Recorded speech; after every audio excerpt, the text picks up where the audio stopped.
क्या हो रहा है? जी सर। ए पिंकी, हाँ रिटन एग्जाम तो बढ़िया गए, बाकी लागत कि प्रैक्टिकल तो हमरा ले डूबी।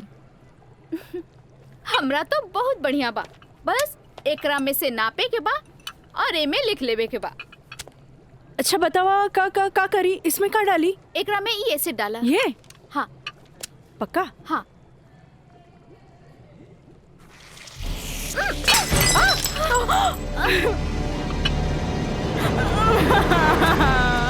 अरे काजल! काजल, where are you going? What happened?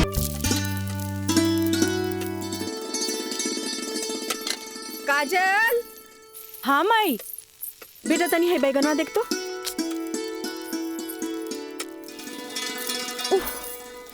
तोर भरता बन जाए ना, तनी दोनों जने के प्लेट में डाल के दिया। ठीक बा माई, तबले हम चाय लेके आवा तनी। ई लिए लिट्टी चोखा।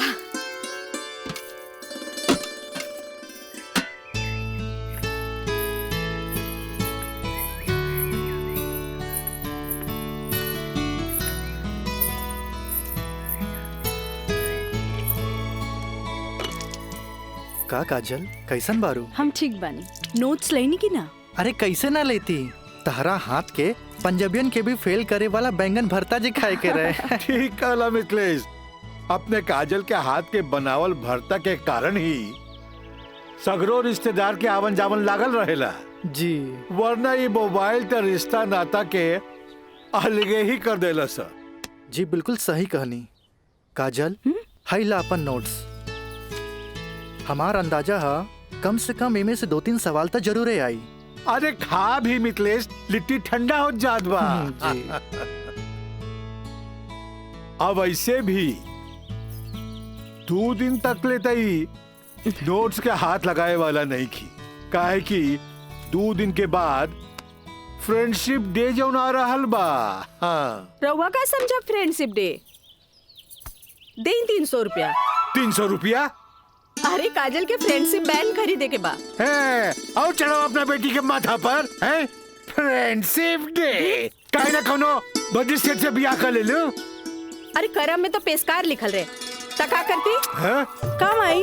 हमार बाबूजी की कम समझे लो, मजिस्ट्रेट तो आइला जाइला, बाकी हमार बाबूजी की तो सारा जिला जवार जानेला। का मिथिलेश बाबू?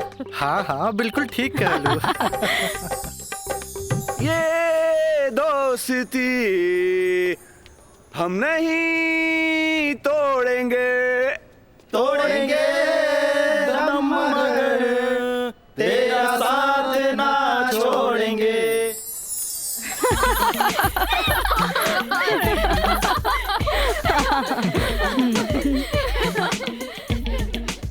फूल बन के मुस्कुराना भी जिंदगी है, मुस्कुरा के गम भुलाना भी जिंदगी है। क्या बात है। तब मिल मिल के दोस्ती निभाना भी जिंदगी है। अच्छा, हमने के दोस्त तो बरले बानी, बाकी तू कैसन दोस्त की बात कर रहल बाड़ू? ई हमरा समझे में ना आइल। सपना, तू समझ लू का? ना, हमरा तो बिल्कुल ही समझ में ना आई। वही तो। ई का समझी, बाकी हमरा समझ आ गई।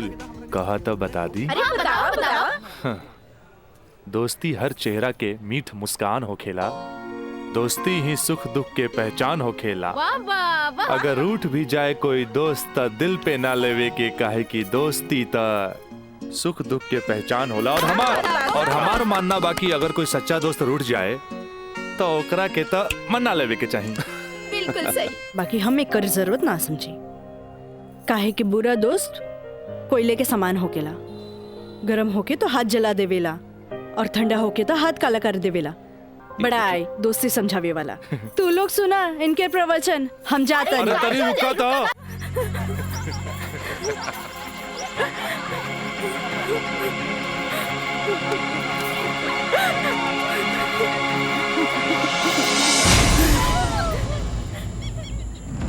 ये काजल, तोरा परेशान होके के जरूरत नहीं खे। खबर भेजवैनी हा, राज आपते हुई। May I coming sir? Yes come in. का बात बस सर, आप हमके बुलाई नहीं हो? हाँ, ई का सुनतानी हम हो, तोरा जैसे स्टूडेंट के वजह से ही कॉलेज के बदनामी हो जाला। को एजुकेशन के मतलब ही ना है कि कॉलेज में कोई लड़का लड़की के छेड़खानी करे। लेकिन सर हम कुछ ना सुनने के चाहता नहीं। अब कोई ना कोई स्ट्रिक्ट डिसीजन हमरा लेवे के पड़ी। ठीक बा काजल, तू जा सकेलू। जी सर, थैंक यू। लेकिन सर हम ऐसा क्या कर देनी है कि काजल आपके लगे हमारी शिकायत लेके आ गई है? शुक्र मनावा कि वो हमारा पास आ गईली। अगर पुलिस के पास जईती त सीधे अरेस्ट हो जाता। बुझला, आजकल ऐसा कानून आ गइल बा कि एकरा में बेलो ना मिलेला, सीधे जेल होखेला। बाकी सर वहाँ और भी तो लड़का लेके रहे। हाँ, अरे ये तो हम कहे के चाहत नहीं तोहरा। और भी लड़की रहे, यह लड़की के छेड़े के का जरूरत रहे? वो पेशकार के बेटी के मामला बढ़ जाई त का होई? तोहर बाबूजी के हम काम मुंह दिखैती। आइंदा ख्याल रखी है, तू जा सकेला। ठीक बा सर, थैंक यू। मयंक भाई, बहुत टाइम लगिल प्रिंसिपल के यहाँ। अरे तो आबते हो यहाँ ना। का बात भइल? बड़ा टाइम लागत दला। कहत रहे हाँ, ऐसन के काहे पटावेला जौन शिकायत लेके आवे, ऐसन के पटावा जौन शिकायत ना करे। तो प्रिंसिपल साहब गलत का कहत बड़ा? पता ना काजल में का देख लेले बड़ा कि वही के पीछे भागा जात बड़ा। तोहनी के ना बुझाई, हमरा ओकरे पटावे में मजा आवेला जौना के पटावल मुश्किल बा।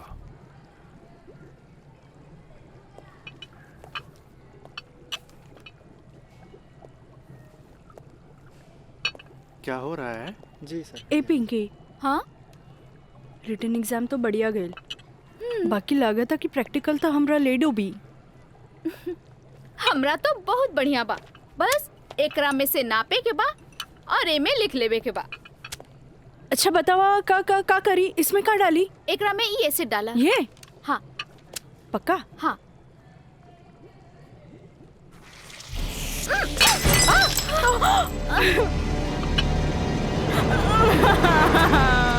अरे काजल!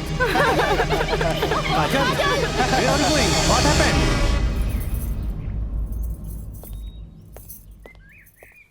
प्रणाम माँ जी। प्रणाम, बैठा। अकेले पेशकार साहब कहाँ रह गइलन? उहे बतावे के बा जे आज उनका कचहरी में देर होखी। अच्छा अच्छा। काजल के आज प्रैक्टिकल के आखिरी एग्जाम रहे, से पूछे के बा कि एग्जाम कैसन गईल। अब देखा बहले तो ऐली ना, कैसन जाए कहा जाए कुछ समझ में नहीं ख्यावत। अभी औते हुई ई देखा। अरे का? अरे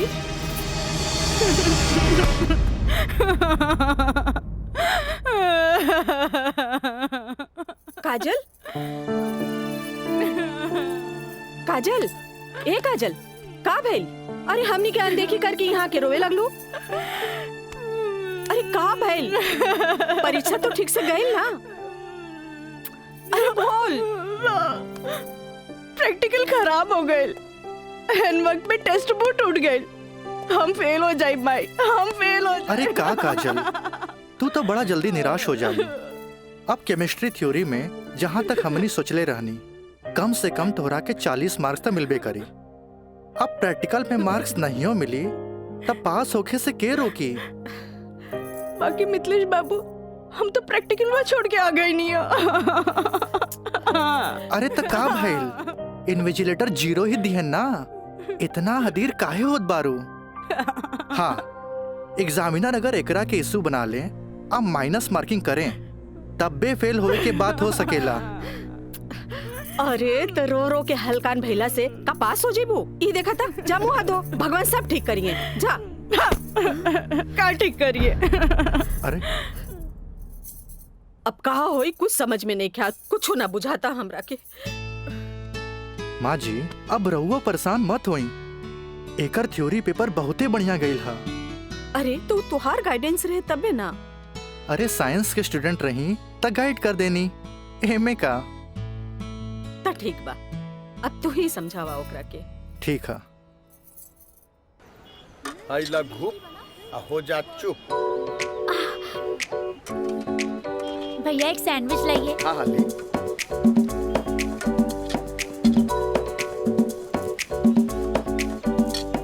मुझे भी तो दो। और तीखा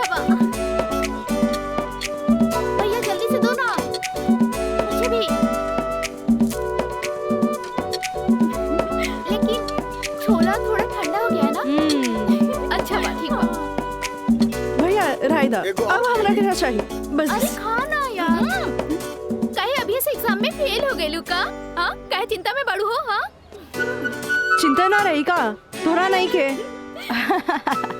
एक्सक्यूज मी गर्ल्स।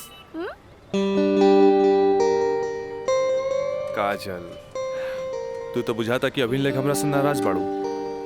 अरे नाराज तो हम हो रही तारा से, पर हमरा हमार दादाजी के सिखावल एगो बात याद आ गई।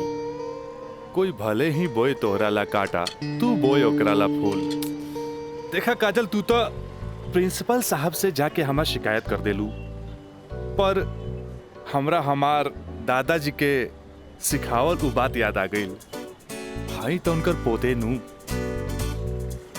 हम जकरा चाही लेनू ओकर पूरा ख्याल रखीले, है ना? देखा है ने, और ये बात के पता तोरा बड़ा जल्दी लग जाई, बुझाइल? गर्ल्स आप लोग के रिजल्ट आ चुकल बा। अच्छा और ये क्लासरूम में आप लोग के रिपोर्ट कार्ड बांट रहल बा। जाई चल चला जल्दी चला। अरे जल्दी चला चल। ए काजल, कांग्रेचुलेशन, आपके केमिस्ट्री के प्रैक्टिकल में 20 में 20 मार्क्स मिलल है। Mister Raj, for your kind information हम केमिस्ट्री प्रैक्टिकल एग्जाम ही छोड़ देनी है, ऐसे अपन कांग्रेचुलेशन अपने पास रखी। हाँ। Roll number 31। यस सर।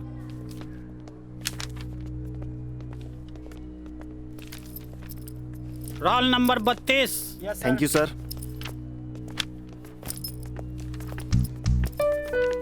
Roll number 33। यस सर। Roll number 34। यस सर। Roll number 35।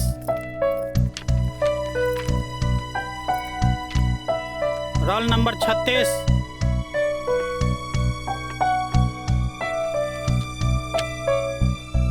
सैंतीस। Roll number 38।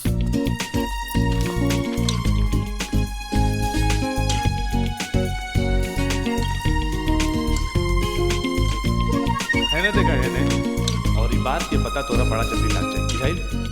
ए पिंकी पूजा, हाँ का बात बा? ई देखना, हाँ? हमरा के सच में केमिस्ट्री प्रैक्टिकल में 20 में से 20 मिलल। ई जरूर राज के कारनामा है, काहे कि ये इन्विजिलेटर शर्मा जी ओकर बंगले पे तो ठहरल रहलन। ओह हाय मैं मर जावा। अगर तोहरा जगह पे हम रहती ना तो राजा के तो रानी बन जाती। जा बन जा। तारा के देख के ना एगो बात याद आ गई। इया कहे धिया धिया, धिया कहे चिया चिया। एक हुआ जौन तोहरा पे जान छिड़केला, और एगो तू हा जौन एकरा के ठेंगा दिखावत हिया। अच्छा चला चला, हम तो परीक्षा में पास हो गए नी, ये हमरा खातिर बहुत बड़ा बात बा। पापा देखिए तो बहुत खुश हो जाइए। हाँ चला चला चला।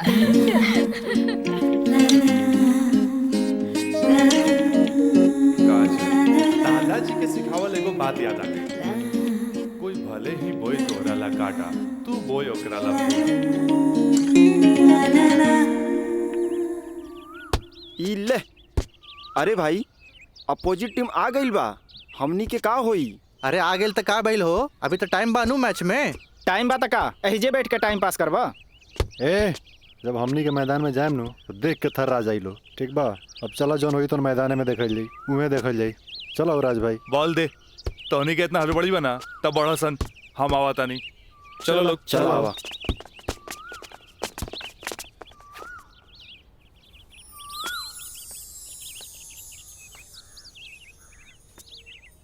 सुनो,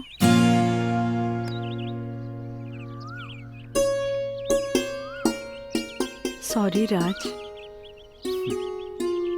हम तोहरा के गलत समझनी, लेकिन तू तो सच में दिल के राजा बाड़ा। और तू ये राजा के दिल के रानी।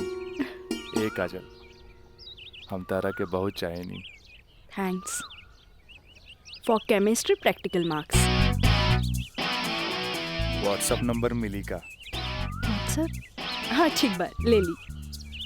8291 71 7752। 8291717752।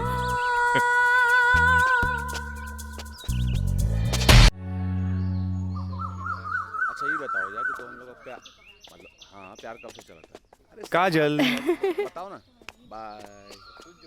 काजल, हम दोनों एक दूसरा से प्यार करेले, फिर भी तू हमरा से दूरी बना के काहे रहेलू? राज, हम कोनो ऐसन वैसन लड़की ना है। जब तक शादी ना होखे तब तक हमनी की दूरी बनौले रखे के चाहिए। गुड, तहारी ये आदा हमरा के निक लागेला। हेने सुना? हाँ? देखा राज, तू हमार कोनो फायदा ना उठा पाई बा। एक मिनट, हम आओ तो नहीं।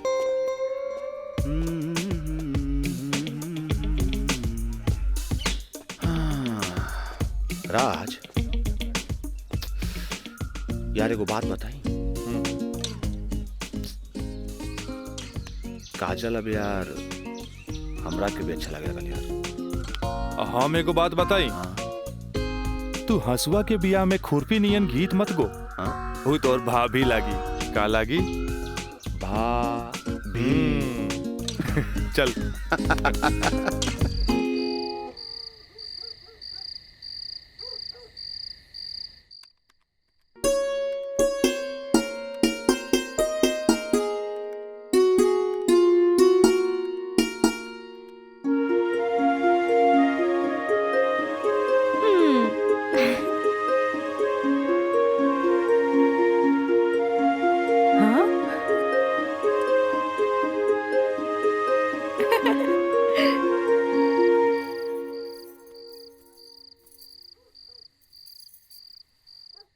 घर के सब काम निपटा ले लू? हाँ। ब्लड प्रेशर के ई लोसर एज खात खात रउआ के सालन बीत गए। अरे एक बेर डॉक्टर से पूछ लेती कहीं गोलियां तो ना चेंज करे के बा। एकर साइड इफेक्ट भी होला। एक बेर हमार बाबूजी के पैर ऐसे ही सूज गए रहे, जब गोली चेंज भइल तो एकदम ही ठीक हो गइल। तू हमार कितना ख्याल रखेलू? अच्छा ये बतावा, तू अपन थायराइड के गोली खा लू कि ना? अरे कहाँ खाइला, 3 दिन से तो वो खत्म हो गइल बा। का गोली खत्म हो गई? तू हमरा का बतैलू ना कि गोली खत्म हो गई? तो अरे तू मरबू, तू एक दिन जरूर मरबू। फिर हमरा से ये ना कहिया कि हमार ख्याल ना रख ले। अरे जब मरिए जाए तो कहा बोलब? तब तू का चाहेलू? हम जिए थे जी मर जाएं? हैं? दहाइला आज के बाद हम हो दवाई ना खाई। राउर पारा चढ़ गई। हाँ? तलवा के लहर माथा पर चढ़ गई। अरे तलवा के लहर माथा पर ना चढ़ी तो क्या हुई? तू दवाई ना खाइबू तब बिस्तर पकड़, फिर घर के चूल्हा चौका घर बाहर के देखी। अरे हमरा तो कचहरी के काम से फुर्सते ना मिलेला, फिर बैठ के तुम्हारी सेवा के करी। अरे के करे कहा था सेवा? मत करब, मरे दे, मत ले बापन कचहरी से छुट्टी। तू तो यही चाहता रू कि समाज हमरा के रनवा बन के फिरत देखत रहे। हे भगवान माफ करी हमरा के। अरे तू हमरा के माफ करा। जाई। अब हमरा कोनो जुगाड़ करे के पड़ी। काजल। हाँ काजलवे के माथा चाटी। काजल, काजल जी का करत तारू? पढ़ाई करत रही, वो इंटरनेट से कुछ नोट्स लेत रही। ठीक है काजल, तो क्या हमार के लिए आज से तो हाथ ड्यूटी है कि तू अपना माई के रोज भोरे भोरे थायराइड के गोली देबू। अरे वो तक खुद मरी है और हमने सबके भी मार दी है। कॉलेज जायलू ना? जी बाबूजी, लाइब्रेरी में पढ़ाई खातिर कल संडे है, फिर भी हम जाए। ठीक ना बाबूजी? गुड, वेरी गुड, ऐसा ही पढ़ेगा चाहिए, तब तरक्की करबो।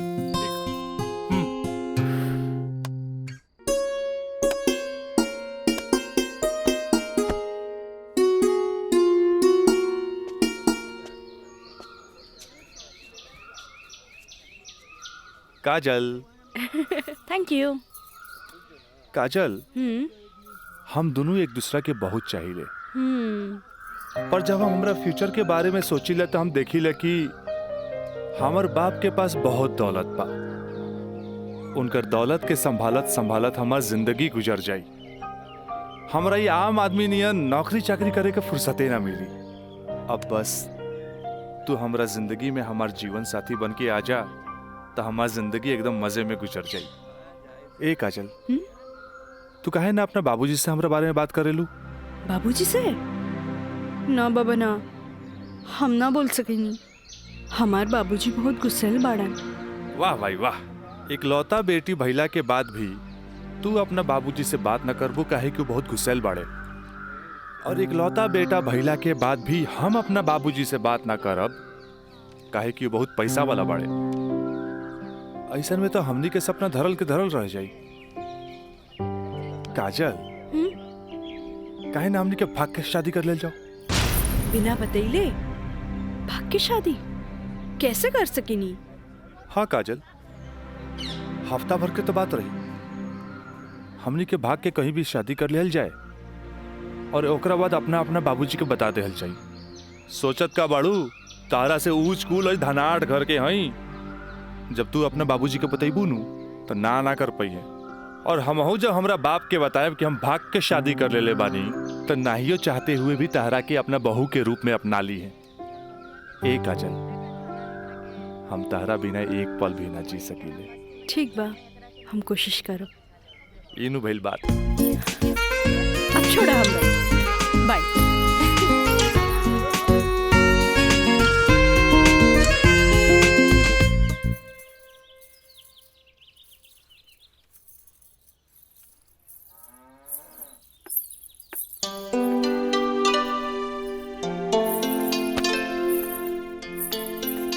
काम आई तोहरा से आराम नहीं के होत का? जब देखा काम का सिर्फ काम ही करबू। हमारा आराम के छोड़, ई बता हमरा से तोरा के का काम पड़ गई जे हमारा आराम के सोचे लगली? काम आई, हम तो हमेशा सोचनी ना माई। कॉलेज से एक हफ्ता एक्सकर्शन खातिर हमनी के हजारीबाग जाए के बा। हम डैडी से ये बात नहीं के बोल सकत, परमिशन दिला दे ना माई प्लीज। हमरा के मजौवा के समझ ले ली का? हाँ, अरे हमहू ग्रेजुएट बानी। ई होली में तोरा के कौन कॉलेज लेके जाता? वो होली तो मार्च में पड़ी, अभी तो फरवरी चल रहा बा। एक के हफ्ता की तो बात बा माई, प्लीज माई प्लीज। अच्छा, तोर बाबूजी आज ऑफिस नहीं खे गइलन, मिथिलेश के संगे बैठल बाड़े। कौनो शादी में जाए के बा, चल कोशिश करता। थैंक यू माई। मिथिलेश, ऊ कहल जाला ना कि हाकिम के अगाड़ी या घोड़ा के पिछाड़ी ना रहे के चाहिए हैं? मजिस्ट्रेट साहब के इकलौती बेटी के बियाह, यही से हम खुद चलता नहीं तो हम न्योता तोहरे हाथे भिजवा देती। अरे रउआ चलती तो उनको भी खुशी होत। हाँ, ए जी। लेकिन हाँ? ई का कहतिया? का कहतिया?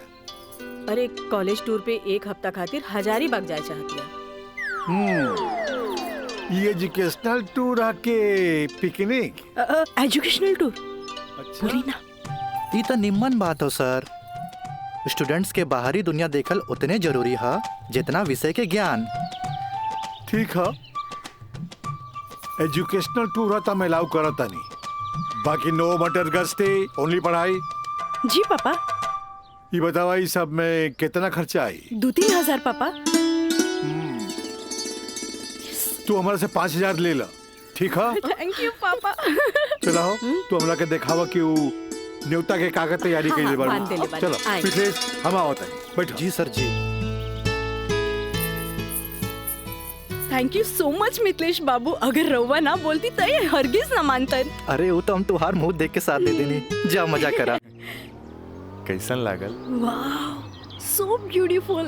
ये कहाँ लेके आ गई ला? पहले चला था तब ना पता लगी। उतरा। अरे स्टैंडवा कहाँ चल गई?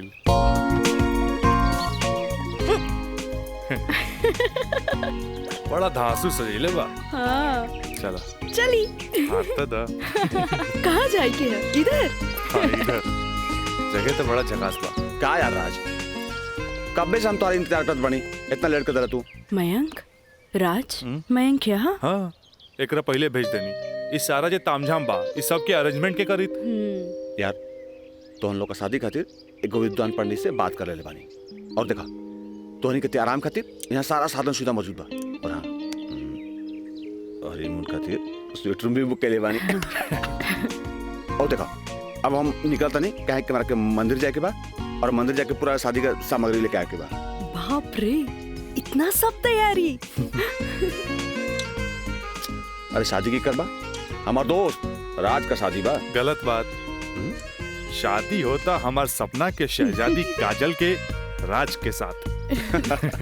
अच्छा देखा यार, जोन तो पैसा दिला ना, सब पैसा खत्म हो गई कुल ताम झाम में। ऐसा करा कि हमरा के तू 25 रुपया और दे दा, काहे कि बहुत सारा काम बाकी बा अभी। पैसा के कौन बात भाई, ई ले। अगर बाबूजी अगर ये शादी करते नु तो लाख के खर्चा लाखों में चल जाई। दोस्त महिम रिश्तेदार पूरा शहर के बुलाईते। और वैसे भी तो बाबूजी जब रिसेप्शन पार्टी दी है तो जाई खर्चा बढ़ी। अच्छा हम निकल रहे हैं, बहुत सारा काम बाकी बा। ठीक बा, तू लोग आराम कर, चलो बाय बाय। बाय। तो काजल अब तक गला लगईबू नु यहाँ तो यहाँ के जाना था हमनी के। ओ Raj, I love you. I love you too. जुबान निकालिए, बंद कीजिए। ठीक है।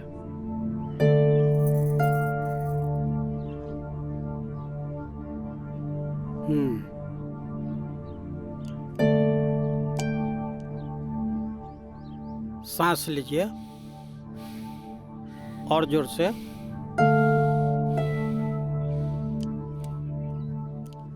घबराए के कोई बात नहीं है।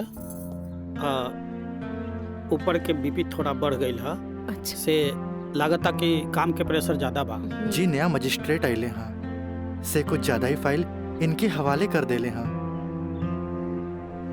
ठीक है, ठीक हो जाई। अभी आंख लगल बा, सोए दिन का के। और हाँ, पानी पियावल करी, काहे कि पानी पियला से पेशाब यानी यूरिन पास हुई तो रिलैक्स हुई है जी जी बाकी दवा वही चली। जी ठीक बा? डॉक्टर साहब। जी। डॉक्टर साहब हाईली अपन फीस। ई का करतानी, जे आदमी पेशकारी में हमरा से कहियो फीस ना ले ले, उनका से हम फीस ली रह दी। डॉक्टर साहब थैंक यू, थैंक यू। प्रणाम डॉक्टर साहब।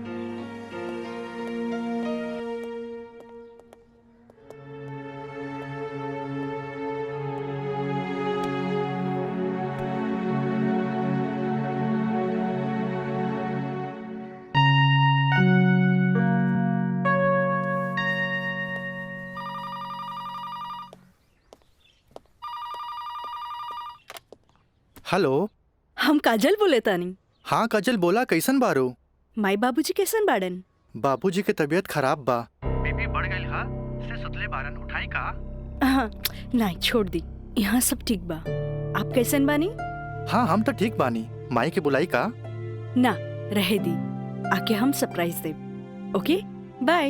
ओके बाय। केकर फोन रहे?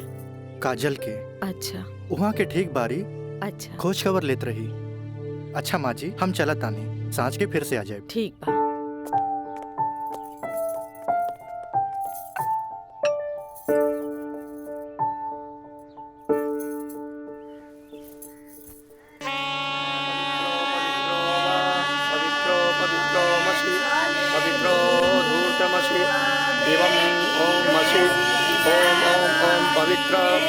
पवित्राः केशवाय माधवाय सर्वेश्वराय अपितु स्वाहा तत्पुरुषाय स्वाहा।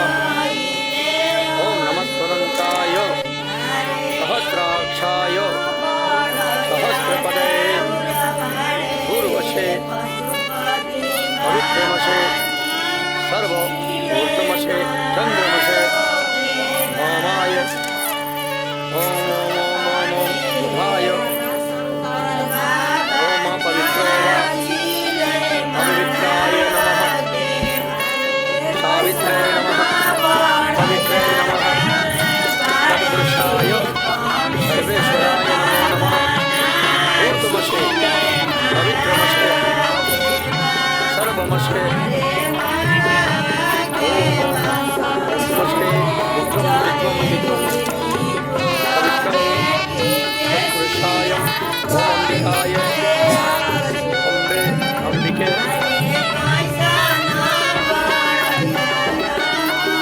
राजलाय राजाय नमो नमो नमो नमो विवाह संपन्ना भवतु।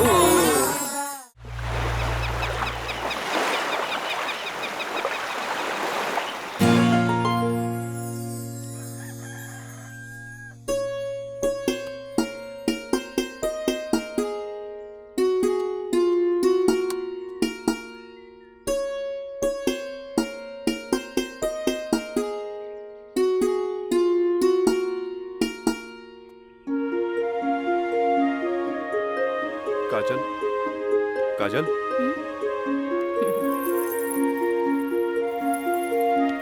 Good morning. Good morning. उठे के मन तो हमरो ना करत रहे, पर खाली सुतल रहला से जिंदगी ना नु चली। चाय ले लो। हैं? गर्मा गर्म चाय मयंक अपने हाथ से बनेले बन। ए ओ कुछ ना, सिर्फ भाभी खातिर। और ई गर्मा गर्म चाय। काजल इस शादी ब्याह में कुछ ज्यादा खर्चा हो गई। हमरा घरे जाए के पड़ी। वो कहा कि अपना बाप से कुछ पैसा भी ले ले और उनका के इस शादी ब्याह के बारे में बता के पटा भी ले। आखिर तहरा के ले जाके उनका आशीर्वाद भी तो दिलावे के बा। लेकिन तबले हम कहाँ रहब? अरे यहाँ रहबू, तहारी देवर बानू मयंक। हाँ? का मयंक भाभी का ख्याल रखबे ना? बिल्कुल बिल्कुल ख्याल रखब। ये ले पैसा। अरे और वाह। यहाँ के सब बिल उल चुका दिए। बिल्कुल भाभी, टेंशन नहीं लगा, कोनो जरूरत नहीं के। हम बगल वाला कमरा में बाड़ी। और हाँ, तू चाय पी के फटाफट फ्रेश हो जा और जन खाए पिए गई ऑर्डर दे दिया। ठीक ठीक बा। और हम रात के छोड़ के यूं आवता नहीं। तू चल, हम आवता नहीं। चल। ए काजल, अरे हैने आवा। कल साझे लिख के तो बात बा, हम यूं गई नहीं यूं आई नहीं। और वैसे भी अब तहरा बिना हमार मन कहा लागी। अब जाई भी और जल्दी आई। ठीक बा।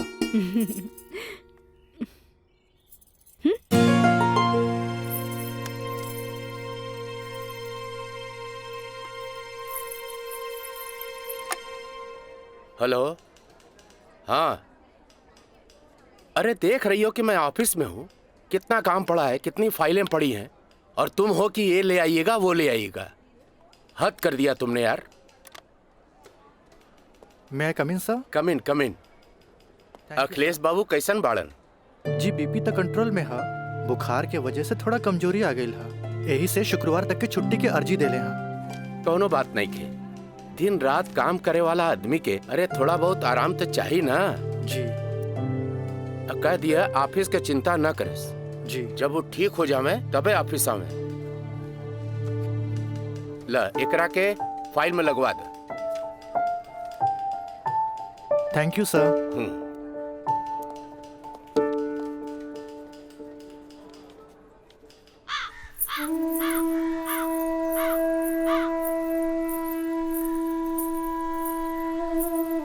अरे भाभी आइए बेटी।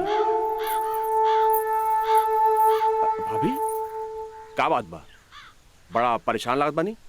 हम राज के फोन लगा लगा के थक गए नहीं। कभी डेड टोन मिले था तो कभी आउट ऑफ कवरेज एरिया। तोरा पास उनकर कोनो लैंडलाइन नंबर बा? ना भाभी, और हम उनका दूर नंबर फोन लगा के थक के हार के बैठ गई। हैरानी की बात तो ये बा कि गईला के बाद ना कोनो खबर, ना कोनो कॉल, ना कोनो मैसेज। भाभी तू टेंशन मत ले, हम अपने को दोस्त के भेजे बानी और जैसे ही खबर मिला था सबसे पहले हम तोरा के बताई। ठीक बा, हम अपन कमरे में बानी। अरे भाभी घबराए कोनो बात नहीं की, हम बानी ना।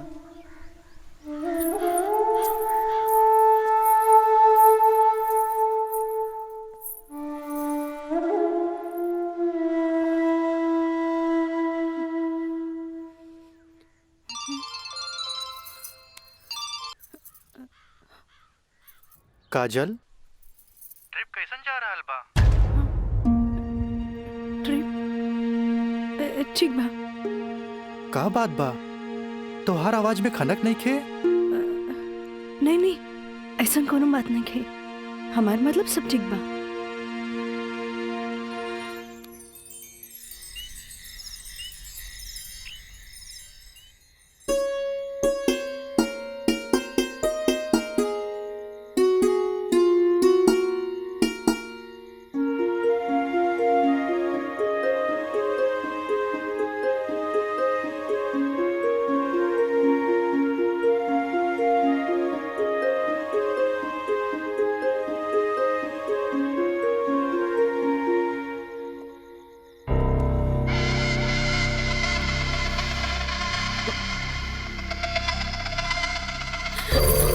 देवर जी, मयंक, ये क्या बदतमीजी है? चल जाइए यहाँ से, वरना राज के बता दे। किसे? राज से?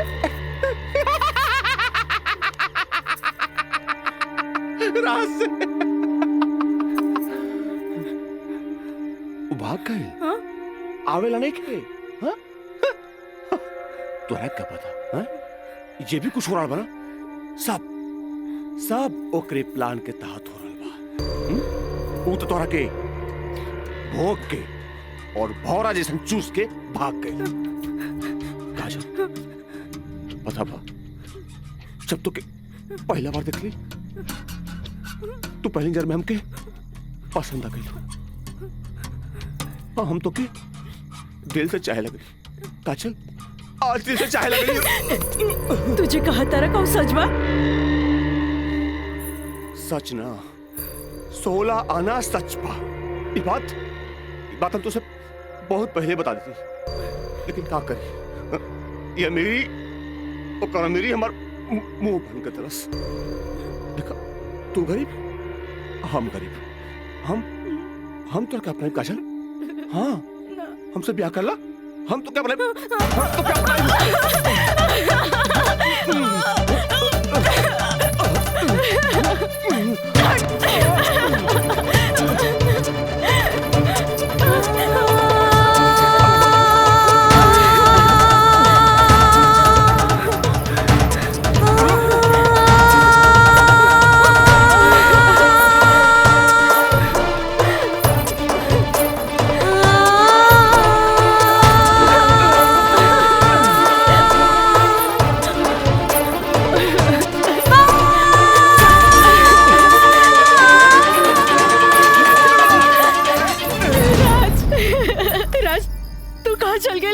छोड़ के महंग तो और काजल के बर्बाद करेंगे चाहत रहे।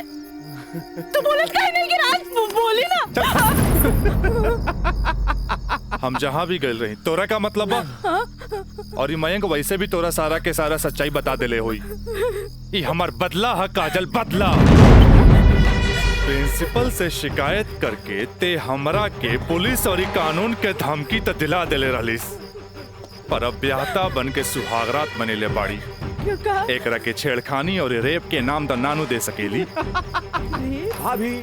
भाभी देख ले हम कितना गला फाड़ के चिल्लाता ली भाभी हमसे ब्याह कर ला हम तो जिंदगी भर साथ निभाए लेकिन ना तोहार तो खोपड़िया में औते ना रहल देख ला। ठीक है ही तो कहा था ई। हाँ एका चल तू मयंक से ब्याह कर ले ऐसे भी एकरा हमार जूठन खाए की आदत बा। तू अब बस हमारे को जूठन बारू जूठन।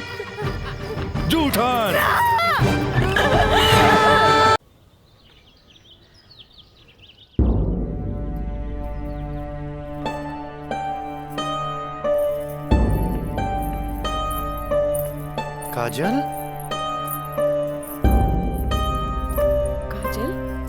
कहाँ भइल मई बाबूजी के? अरे ये ठीक बाड़न दवाई खा के सुतल बाड़न। रुका हम उठा देता नहीं। ना मैं रह दे आराम करी दे।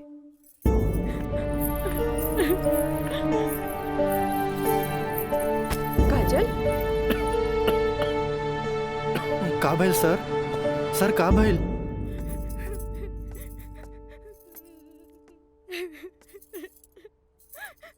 काजल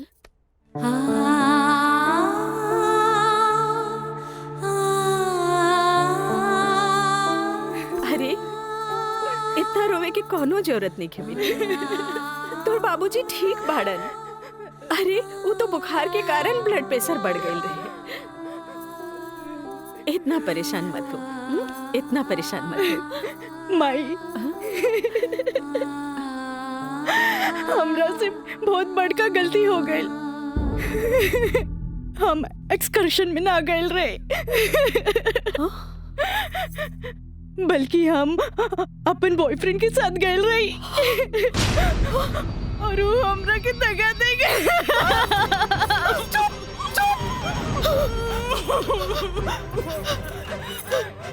सच बता बता का भाई तू ठीक तो बाड़ी ना? हम ठीक तो ना बानी माई तू हमरा के एक वचन दे कि तू हमरा से दोबारा कुछ ना पूछबे। जो भाई बहुत गलत भाई, बाकी हम अपने आप के ठीक कर ले माई, अपने आप। काजल,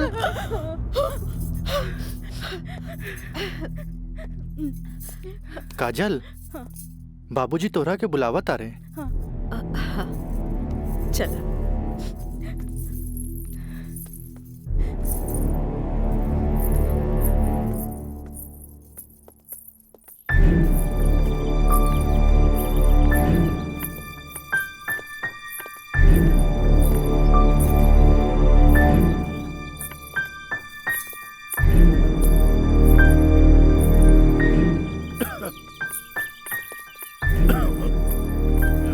प्रणाम बाबूजी।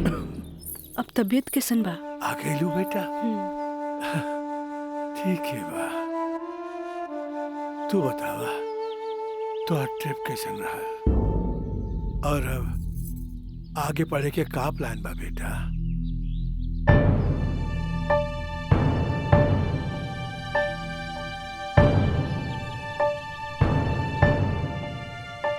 बतैलू ना बेटा। पापा, हम वो साइंस ना पढ़ के लॉ पढ़े के चाहता नहीं। तो ओकरा में का बात है बेटा? विषय कोनो खराब ना होखेला, पर जरूरत है तो ओकरा में अच्छा करेगे। अगर तू लॉ ज्वाइन करे के चाहता रहो तो लॉ ज्वाइन कर ला।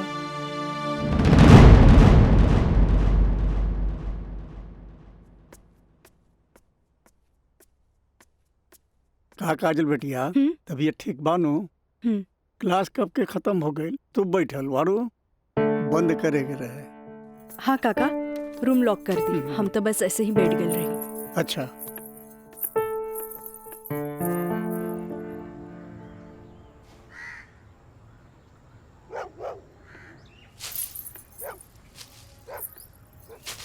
काका,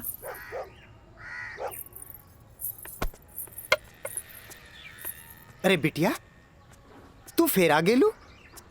अरे हम कई साल से देख रहल बानी कि हर 3-4 महीना पर तू आ जालू। पर बिटिया, राजा तोहरा से नइखे मिले चाहता। वो बड़ लोग हवन, उनकर जिंदगी में तारा जैसी लड़की की कीमत चाय के कुर्बा के बराबर हा, जे पी के फेंक देवलन।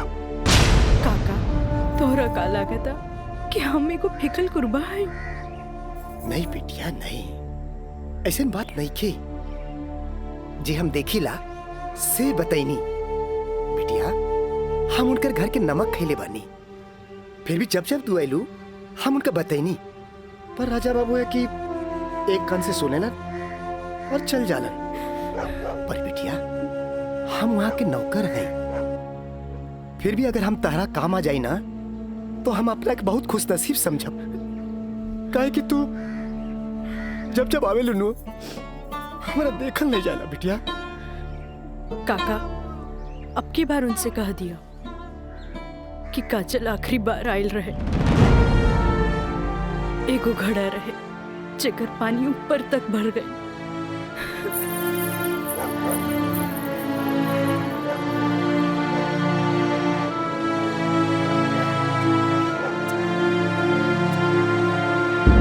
मैडम जी, ये कुछ बिल है, कारपेंटर बिल है, ये टेलीफोन बिल है और ये लाइट बिल है और कुछ वगैरह वगैरह काफी बिल है, आप देख लीजिए। माँ, ये मैनेजर साहब तारा के महीना भर के बिल और खर्चा के हिसाब दे देले। अब तू उठबू, उठ के जईबू, अलमीरा खोलबू, चेक निकलबू, फेन आके बैठबू, तब साइन करबू। हमरा माई के कितना काम करे के पड़ी। यही ला हम सोचने की काहे ना चेकबुक वाले के हम ही आ जाई। नीमन कैला।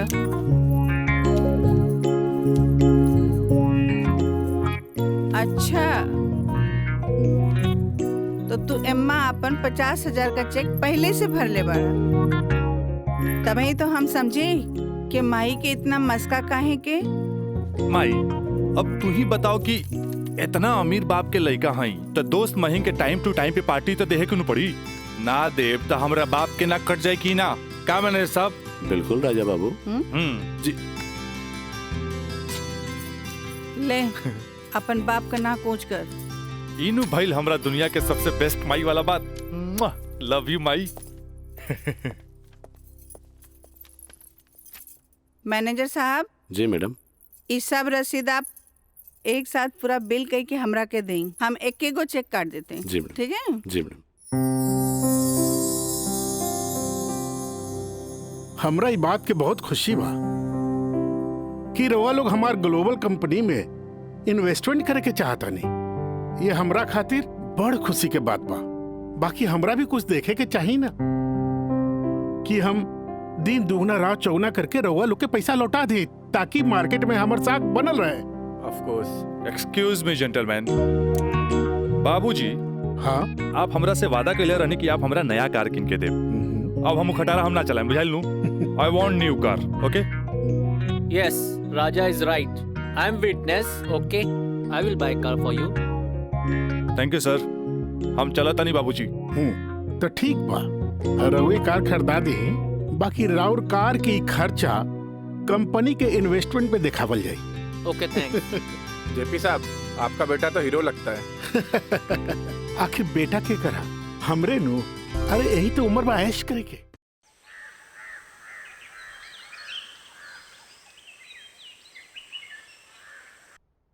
काजल जी। तारा के देख के हमें 4 साल पहले का काजल याद आवतिया। याद है तारा के? मिथिलेश के साथ डरत डरत तू हमरे चेम्बर में आ ललो लॉ कॉलेज में एडमिशन खातिर हैं? ई कानून के पढ़ाई कैसे एगो लड़की के बहादुर और समझदार बना देवेला। काजल हम चाहता नहीं कि पहला केस तू खुद अपने लड़ा, कैसन रहे? लेकिन सर। तू घबरा मत, हम तारा बारे में केहू से कुछो न कहनी है। देखा ये वकील लोग अपने क्लाइंट का सीक्रेसी अपने साथे चिता में ले जालन। बैठा। हाँ तो केस ये है कि मुवक्किल एक गरीब लड़की है जेकरा के शादी का झांसा दे के पहले भोगल गई और बाद में जूठन की तरफ फेंक दी। वो दहेज के केस न कर सकत रहे काहे कि वो गरीब रहे। वो रेप के केस न कर सकत रहे काहे कि वो अपने घर वाले के मुंह पर कालिक न पोते के चाहते।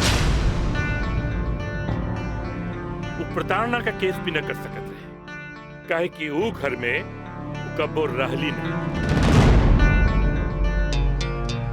अब वो है मुवक्किल का केस तो के लड़के। अब वो है गरीब लड़की का केस एक पढ़ा लिखल समझदार वकील के लड़के। काजल, हमरे नजर में तू एक मर्द लड़की बढ़। हमें फक्र बा कि तू हमारे असिस्टेंट बढ़। आई एम प्राउड ऑफ यू बेटा। जी सर, थैंक यू।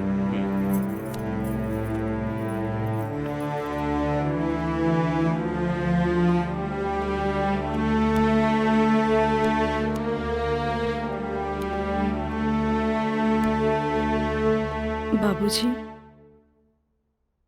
लड़की हर मोड़ पे डरत रहेली।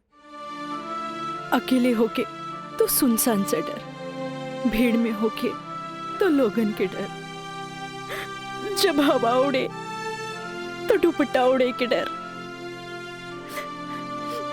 केहू घूरे तो ओकरा आग के डर, बचपन में माई बाप के डर, बड़ होके तो भाई से डर। सिर्फ डरत रहेली, तब तक डरत रहेली जब तक ओकरा जीवन साथी न मिल जाए। और हमार जीवन साथी तो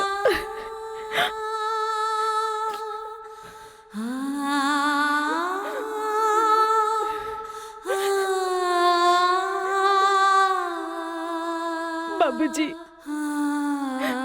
आज हमार पहला केस बा, राउर आशीर्वाद चाहिए। काजल, माई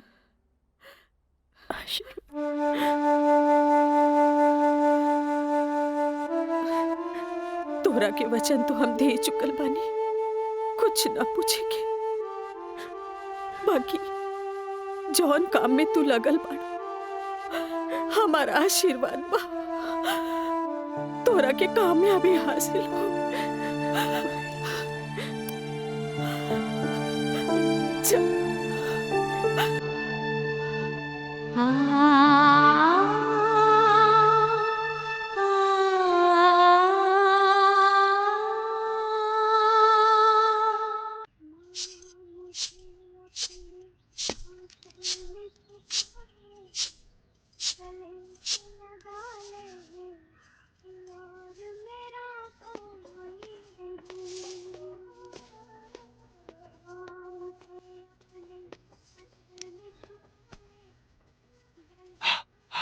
माई हमरा के 7,000 रुपया चाहिए नौकरी का फार्म भरे के बाद। का है वो तुहार दोस्त राजा वो ना करेगा तोरी मदद। भाई अब हमारा के केहू को मदद की जरूरत नहीं है, खुद नौकरी करे के बा, कमाए के बा, कुछ बने के बा। यही तो हम कहा था नहीं उम्मीद हो चलल नौकरी ना करबे तो कौन बाप अपन छोकरी तोरा से ब्याही। हमरा का हमार जिंदगी के का आज है कल ना रहे फिर। बहुत हो गया भाई, चल पैसा दे। दे पैसा तोरा से मुंह लगाए बेकार है। पैसा पैसा पैसा। हाँ हाँ दे। देता नहीं।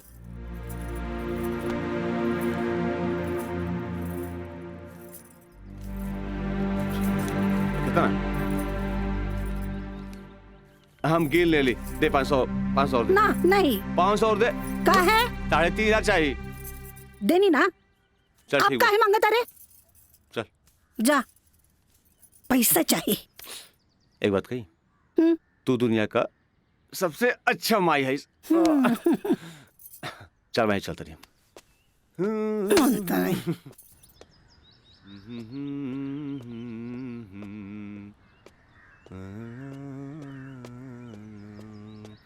मयंक काजल तू इतना दिन बाद यहाँ? हमरा तोरा से कुछ बात करे के बा। चलो कर बेटा। यहाँ ना चलो कॉफी डे में बैठल जाए। Coffee day?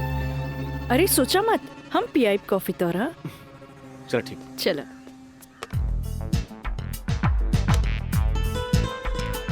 इला थैंक यू। पिया ना।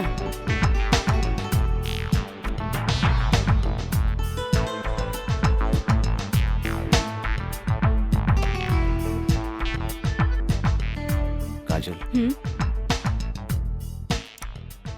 आज तोरा के यहाँ देख के बहुत अच्छा लगा था। और एक बात बताई, पिछले 4 साल में कौनो ऐसा दिन ना गुजरल, कौनो ऐसा पल ना गुजरल जिसमें तो याद ना कैलो का। अच्छा कुछ छोड़ा, ये बताओ कि आज हमार कैसे याद आई? पहले हम अपन अतीत से लड़त रही, लेकिन अब हमरा लागता कि हमें सेटल हो जाए के चाहिए। बाकी तो ही बा कि के अपना ही हमरा के। अगर तुके प्रॉब्लम ना होके तो हम तोहरा के अपनाए। लेकिन हम गरीब हैं। अरे तो हम कौन अमीर बानी? हम तो गरीब बानी।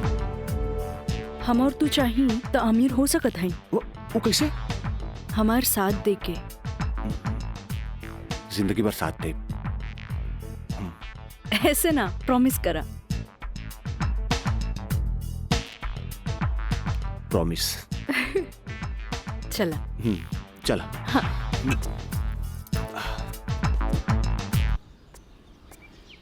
मिथिलेश जी, कोनो देर तो ना भइल? अरे ना बाबा, पहले ई बतावा भइल का। मयंक से साथ देवे की वादा ले लेनी है। अब तू अपन मिशन में कामयाब जरूर हो जाएगी। आगे देखी, लेट्स गो। सुनी, एगो बात कही, सब कुछ जलना के बाद भी आप हमें हेल्प करत हैं, ऐसे हम कबो ना भूल सके। पहले तो ना, पर अब सोचे लगनी है कि जिंदगी के हर लम्हा में आपकी जरूरत पड़ी। चल आप चली, तोरा घरे छोड़ दी।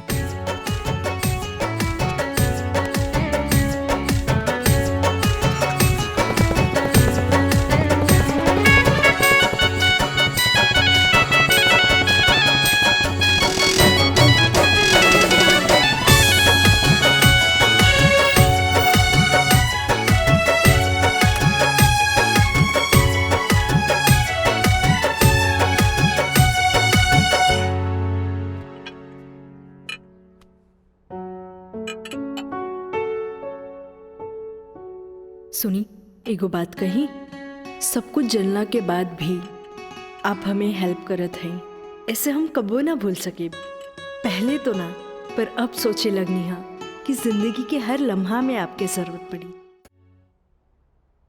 खाना लगा दी? ना भोला, आज तक ऐसा ही पेट भरल है। आज ना खाई बपने? ना। ठीक बा।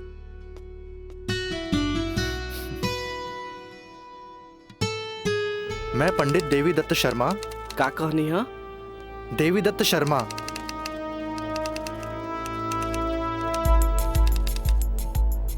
सत्रह मई के भाईल। अच्छा भैया तनी जल्दी करी, देर होता। ली। दीही।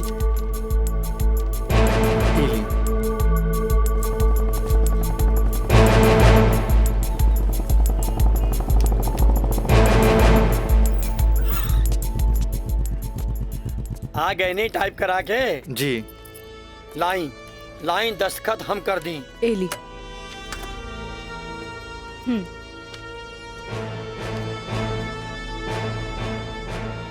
जय गणेश।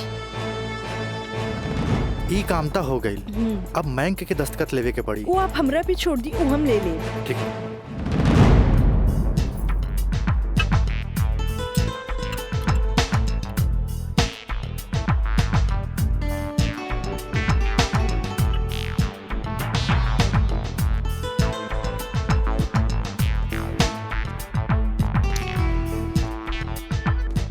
हेलो।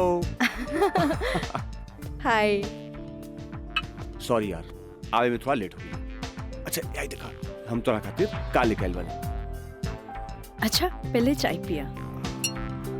इला।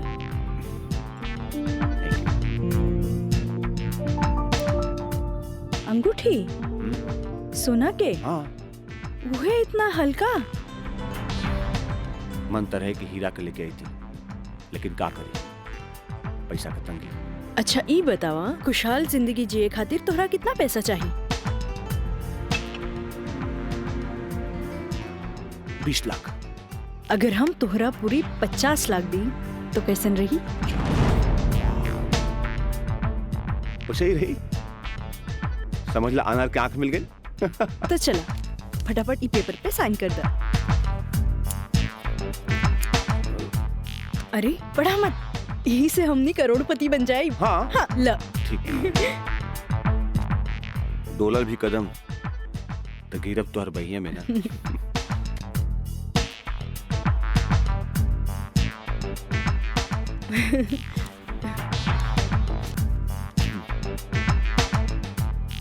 आज से हमनी का नया जिंदगी का शुरुआत।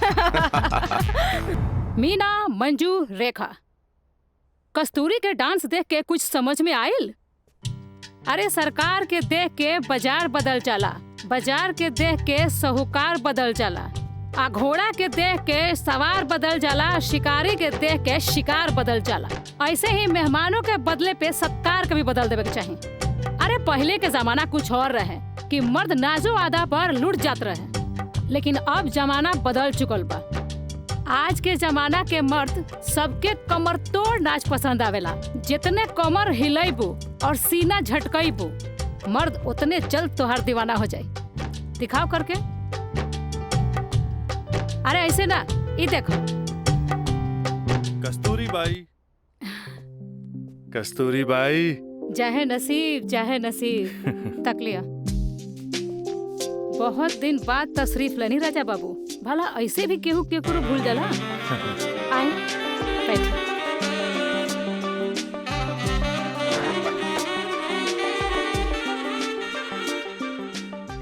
ना कस्तूरी बाई, हम भुलाइल नहीं की।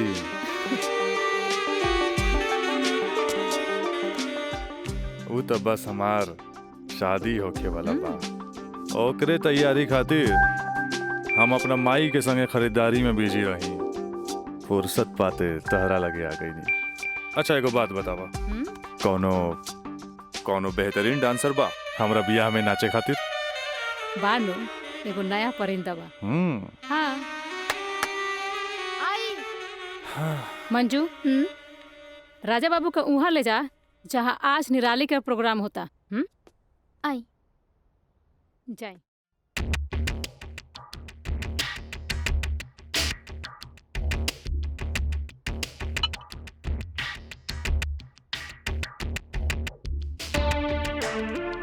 कस्तूरी, तहार निराली हमरा बहुत पसंद आई। पसंद तो आ गल राजा बाबू, लेकिन ओकर रेट तनिक कड़क बा। पूरा 5 लाख लेतिया। लाख 2 लाख तो हम तारा पे ऐसे ही उड़ा दिला, तब 5 लाख कौन बड़का चीज बा? ओकरा से कह दिया हमार बियाह में अगर उ कमर तोड़ नाच करी ना, हम ओकरा सोना ना जराओ हीरा के अंगूठी देब, उहो अपना तरफ से। और बाकी के रिश्तेदार जे ओकरा पैसा दी हैं वो अलग बात। ए कस्तूरी, हीरा के अंगूठी केहू ऐसे ही ना देवेला। अच्छा, तो ऊ रवा दिलो दिमाग में इतना घुस गइल बिया। अच्छा एगो काम करब, तनी हेने लावा, हमरे तरफ से ई ला। हाँ डैडी, का बात बा? तू जहाँ बड़ा जल्दी से चल आवा। ठीक बा, हम अभी आओ तानी। बड़ा कमजोर बराउर ये ना मुराद इश्क, ऐसे उतारा के जाम लहले बगैर चल देनी। हाँ कस्तूरी भाई, डैडी के कुछ जरूरी काम आ गइल बा, से जाए के पड़ी। ठीक बा, अब डैडी के फोन आइल ह तेमे हम का बोली। चला तनी, बाय।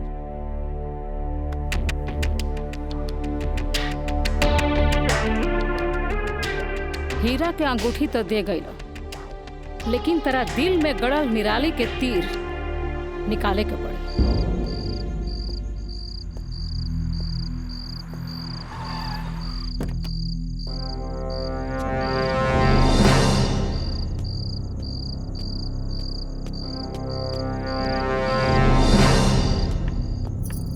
क्या बात बा डैडी, इतना अर्जेंट में क्या बोले नहीं हमरा के? राजा, हाई हम का देखा तानी? कौन लेकी बिया काजल? अपना मुंह में करखा लगावे खातिर ओकरा से बियाह कर लेला और फिर ओकरा वही छोड़ के भागीला। अब वो अपना हक मांगतिया।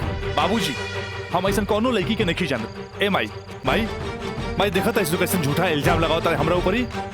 राउर का दिमाग खराब हो गइल बा। अरे जे हमरे लड़किया के ऊपर लांछन लगावत बानी। हमार दिमाग नहीं के खराब भाई, हाई देखा हाई कोर्ट से नोटिस आइल बा। भगवाने बचावा सी घर के, लगा था कि जगदम्बिका पाल के नाक कटिए के रही। केस नंबर 5078, काजल सिन्हा वल्द स्वर्गीय अखिलेश प्रसाद सिन्हा व राजा सिंह वल्द जगदम्बिका सिंह।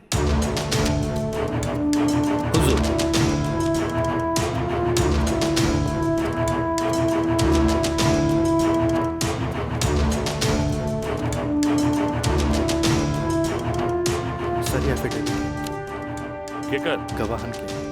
अच्छा ठीक है, जग बेटा। मिलॉर्ड, असल में ये एक अमीर आदमी के प्रताड़ित करे वाला केस है। साथ में पढ़े वाला 2 बालिग दोस्त के आपन मर्जी से हम बिस्तर होए के केस है। I object my lord. हमार फाजिल दोस्त एकदम बेकार का बात कर रहल बड़न।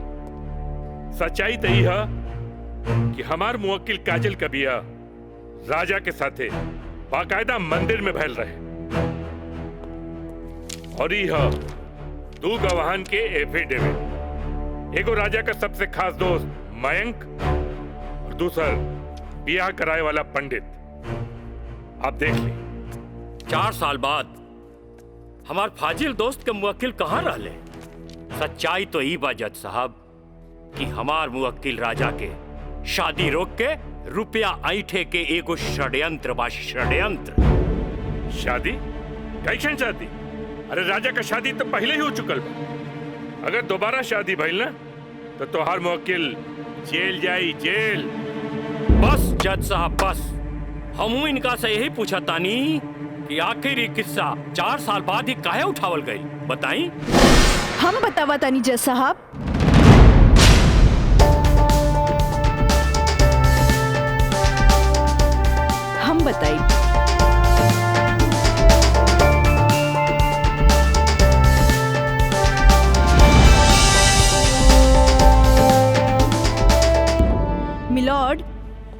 हम चाहे कि ये केस हम खुद लड़ी। ई रहल हमार बार ऑफ अटॉर्नी के रजिस्ट्रेशन।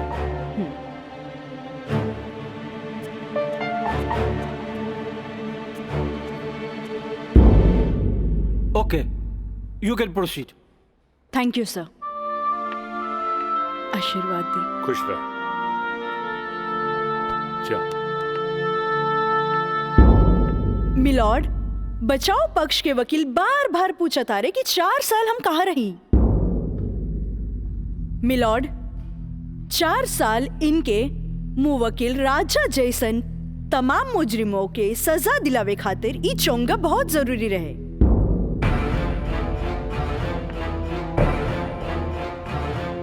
मिस्टर हैदर काज़मी साहब, अब समझ में आयल कि 4 साल हम कहाँ रही कि और डिटेल बतावे के पड़ी।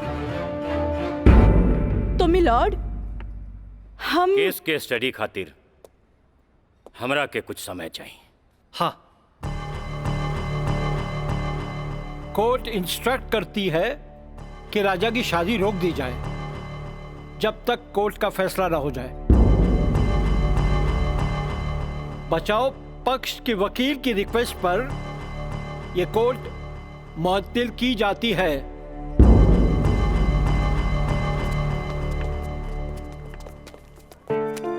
बहुत सही किया। देख के घबरा गई, तुरंत चल गया। बहुत अच्छा। ए वकील साहब, कोर्ट से समय काहे ले लेनी हो? तका करती तू हमरा के बतेबो ना कैला कि लड़की खुद वकील बिया। अरे तय से आपके का फर्क पड़ी? तू का समझबा कि हमरा का फर्क पड़ी? वो लड़की के आईपीसी आदि कानून के सब धारा मालूम हुई। एक खातिर हमरा के जीरा में सावधानी बरते के पड़ी। खैर तू चिंता ना कर, अब अगला तारीख लेवे दा हमरा के। वकील साहब, अगला तारीख रहुआ जल्द से जल्द ले लिहल जाओ, और रहुआ पैसा के चिंता एकदम न करब। हम पैसा के चिंता ना करब, अगला तारीख जल्दी ले हम। चलो चलो बाबूजी, चलो चलो।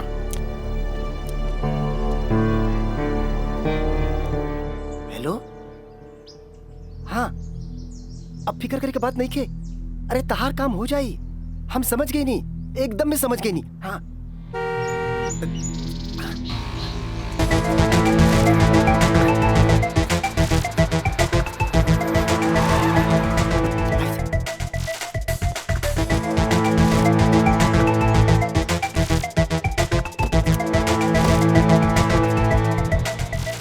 हटा ना, ये पाइप पे कर दिया अबे। रखा था नहीं, रखा था नहीं।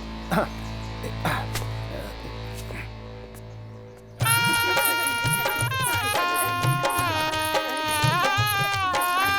बंद करो इस नौटंकी, ये शादी ना हुई। अरे हटा यार, सब हटा। अरे ऐसे ना शुभ बात काहे करे तारा? हम सही कहा था नहीं भाई, अभी भी ना हुई। अरे अरे ही का? अरे तो हर दिमाग खराब हो गई का? बियाह करे से पहले हमरा से पूछ लेना का? आए, का जरूरत है ऐसा बियाह करे के? का करती? वैसे ना मानत रहे हम कानून से बच्चे के खातिर बियाह के नौटंकी कर देनी। तो जाके ओकरा बुला करके घर लिया बा। अरे बाबूजी, अगर ऐसा ला के खड़ा कहीं नू तो ऐसा कितना पतों से तारी घर भर जाई बुझाइल। तो फिर का करबा तू? अब हम देखे हमरा का करे के बा। बहुत हो गई, बहुत हो गई। हटा हटा सब। देखा देख रहलू ना तू? एकर दिमाग चल गई बा।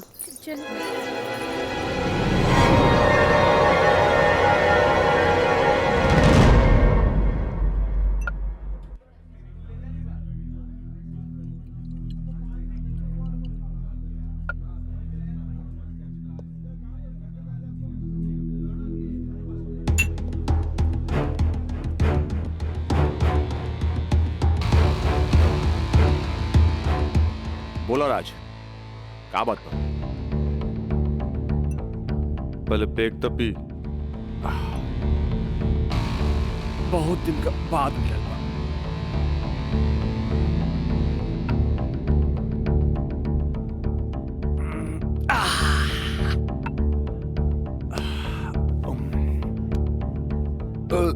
अब बतावा का बात बा? मयंक,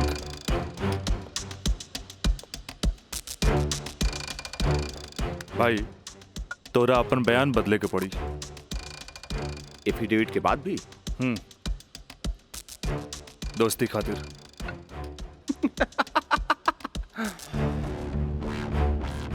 अब बयान देवे का कीमत काजल 50 लाख लगो ले गया।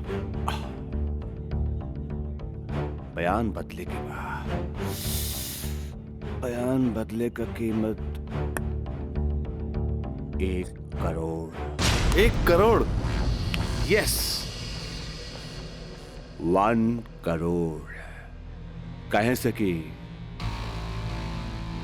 हमरा काजल से ब्याह करके सेटल भी होके के बाद, और हम तोरा जैसा अमीर त नहीं की। और हाँ, अगर डीलिंग मंजूर होके तो तारीख से पहले आ जाइए। अच्छा, हम चलत नहीं।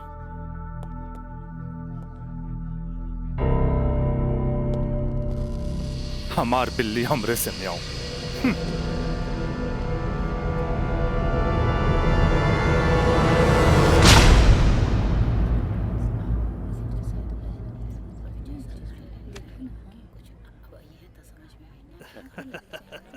आज हम ही जीतब। केस बहुत बढ़िया बा। Order order. बचाव पक्ष अपनी बात रख सकते हैं। योर ऑनर, बचाव पक्ष के हमार मुवक्किल राजा के हम कटघरा में बुलावल चाहब। ओके, यू कैन।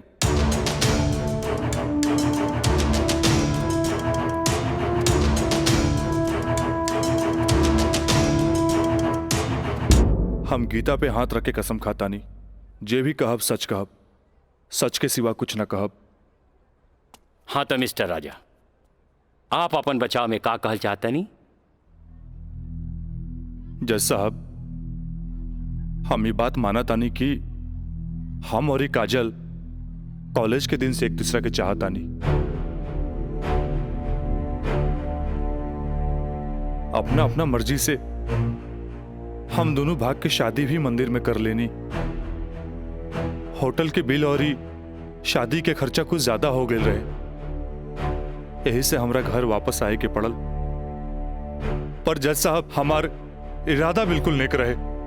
हम सोचनी कि हम घर वापस आके अपना पिताजी से कुछ पैसा भी ले लहब और उनका के शादी के बारे में कुछ सच्चाई भी बता दे। जज साहब, हम बिल्कुल निश्चिंत रहे कि काजल के देख रेख ला वहां हमार जिगरी दोस्त मयंक तो बढ़ले बा। पर जज साहब, जब हम वापस लौट के गई नहीं था, वहां के नजारा देख के तो हमार होश उड़ गई। जज साहब, हमार नई नवेली दुल्हन काजल हमारा जिगरी दोस्त मयंक के बहिया में गलबहिया खेलत रहे। I object my lord. ई सरासर झूठ बोलत जा रहलन ह। Objection overruled. मिस्टर राज, आप अपना बयान जारी रखिए।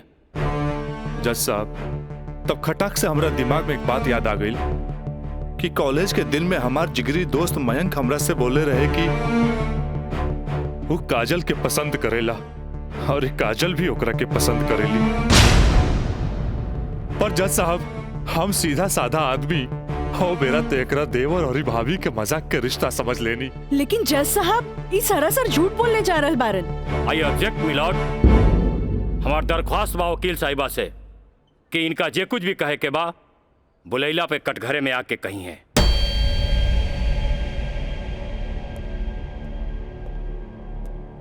आप कंटिन्यू कर सकते हैं mister Raj.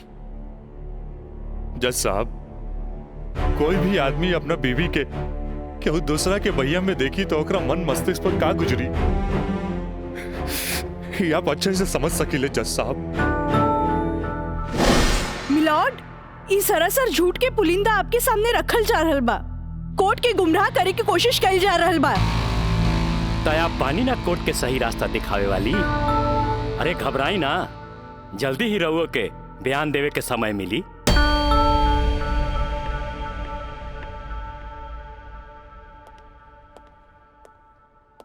You continue mister राज। जज साहब, समय के साथ साथ हम तो अपना आप के समझा लेनी और एक बुरा सपना समझ के हम सब कुछ भूल के काजल के अपनावे खातिर भी तैयार रही। हम आज भी काजल के अपन धर्म पत्नी मानी ले, अपन धर्म पत्नी मानी ले हम काजल के। That's all my Lord. हम चाहत कि वकील साहिबा काजल सिन्हा के कटघरे में बुलावल जाए, वो भी वकील के तौर पर ना, मुद्दई के तौर पर। इजाजत है।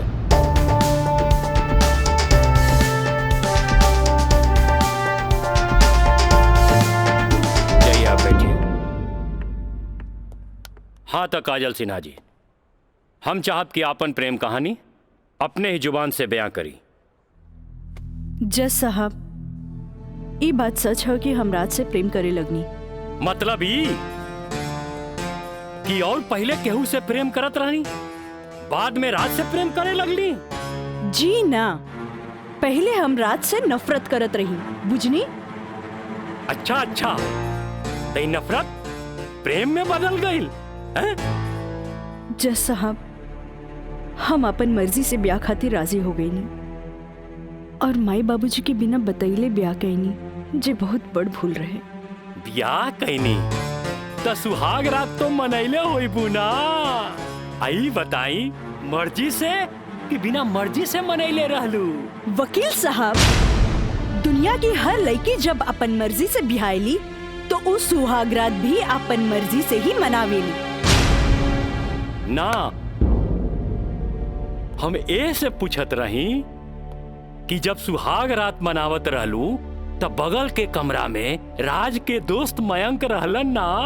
तका भइल, मयंक के हम शुरू से देवर के तौर पे देखत रही। अरे देखत भी रही कि मानत भी रही? मानत भी रही वकील साहब, मानत भी रही। जज साहब, यहाँ तक की कहानी तो महज एक कहानी बा जे हर लड़की के जीवन में आवेला। बाकी सेक्शन 420 तो यहाँ से शुरू हो गई कि एगो पति विश्वास में लेके अपन पत्नी के देवर के संगे छोड़ के चल जाला और उहे देवर अपन भाभी के इज्जत के तार तार करे में हर मुमकिन कोशिश लगा देला। बेचारी औरत कैसे भी अपन इज्जत और जान बचा के भाग चलेली और फिर पति मिल जाला और वही कहला कि जे कुछ भी भइला ओकर नाम अब तू रेप तो ना दे सकेलू, काहे कि वो शादी के बाद भइला।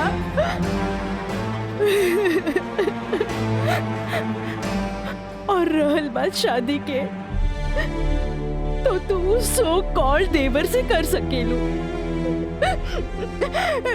काहे के ओकरा हमार झूठन खाए के आदत है। जज साहब, हमार सगरो अरमान चूर चूर कर दिहल गइल। हमरा कुछ समझ में ना आइल, आखिर हम करी तो का करी। हम परिवार से मजबूर हो गए नी जज साहब, हमरा झुट्टन बना देल गइल। हम झुट्टन हो गई नी, हम झुट्टन हो गई।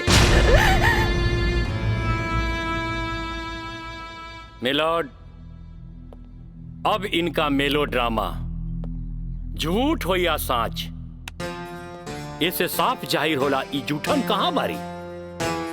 जबकि हमार मुवक्किल मिलॉर्ड एक झूठा सपना समझ के इनका के अपनावे खातिर तैयार बा।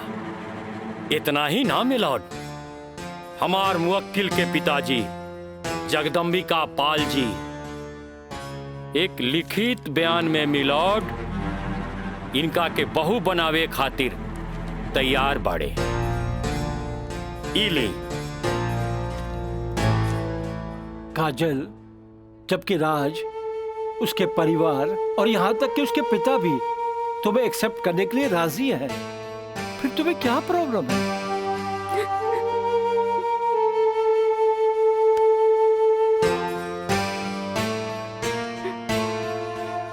तुम बोलती क्यों नहीं हो? कुछ तो बोलो। मिलॉर्ड, वहाँ मर जान के खतरा है। वाह मिलॉर्ड वाह, जौन परिवार के जिला जवान में रिस्पेक्ट बा, जौन परिवार पर आज तक कोनो क्रिमिनल केस नहीं थे, आ वो परिवार के साथ इनकर जान के खतरा बा। Now picture is very clear my lord. जज साहब, हम वकील साहब से ई पूछे के चाहतनी, जब इनकर मुंह वकील और उनकर पूरा परिवार उ लड़की के एक्सेप्ट करे के रेडी बा, तब उनकर घर में दूसर शादी की तैयारी काहे चलत रहे? हमरा त लागता कि ई लोग कानून के अंधा समझ के ओके बेवकूफ बनावे चलल बा। आज के लिए कोर्ट मुअत्तल की जाती है। The court is adjourned for further dates.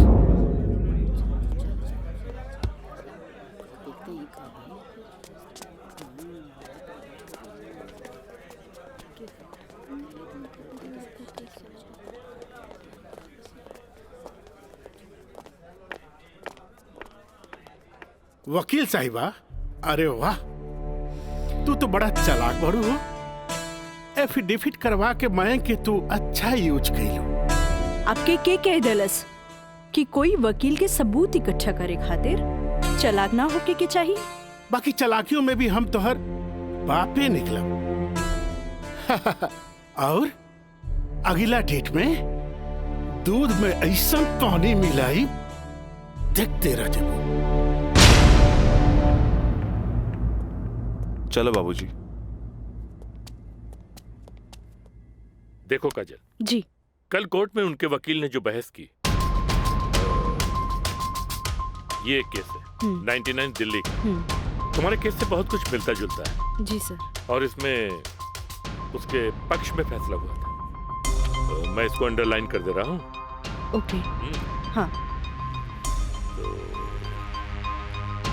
ये पॉइंट जो है, ये पॉइंट ध्यान से पढ़ लेना। जी सर। और कल तुम्हारी बहस में ज्यादातर ये बातें होनी चाहिए। ओके। समझ गई ना मिथिलेश? जी। थोड़ा ध्यान रखना, ये सारे पॉइंट्स इसके दिमाग में बैठ जाने चाहिए, क्योंकि सारी बहस इसी पर होनी है। जी। कल की बहस बहुत इंपॉर्टेंट है। जी सर। ये बुक ले जाओ, अच्छी तरह से इसकी स्टडी कर लेना। जी सर। ठीक है, जाओ बेटा। Thank you sir. God bless.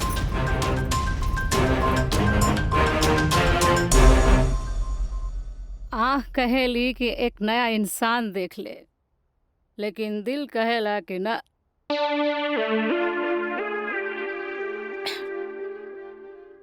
कि वह शख्स एक दिन लौट के जरूर आए।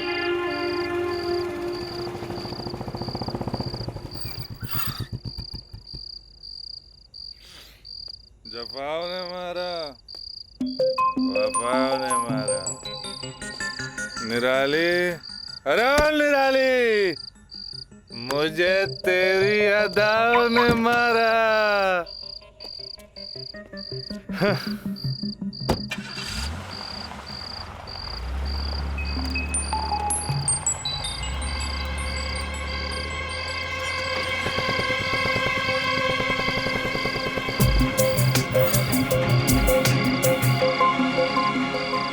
राज यहाँ प्रोस्टिट्यूट एरिया में?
कैमरा अब जाए भी और जल्दी आई। ठीक बा।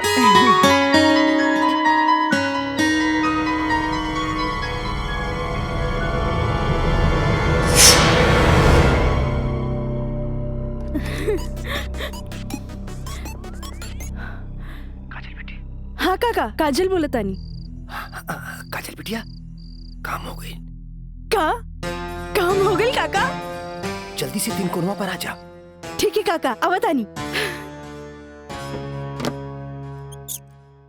का भगवान केहू देखत तो नहीं खे।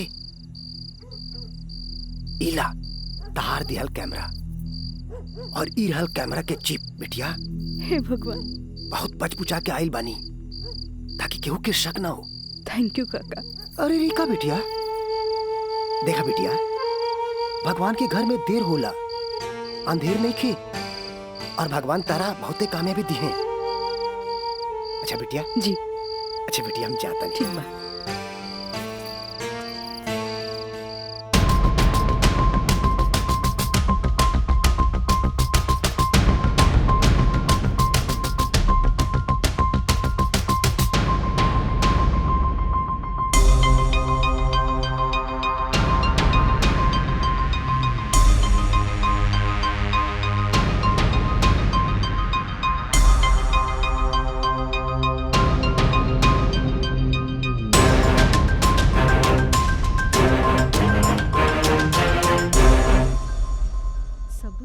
दे देनी। हाँ बाकी सर आ गए ले।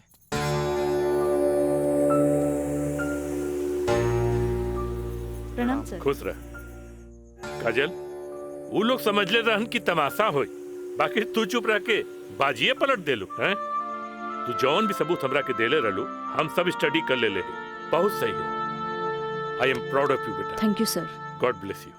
मिथिलेश जी, कल कोर्ट पे मिले जाए। ठीक बा सर। ठीक। चलो। प्रणाम सर।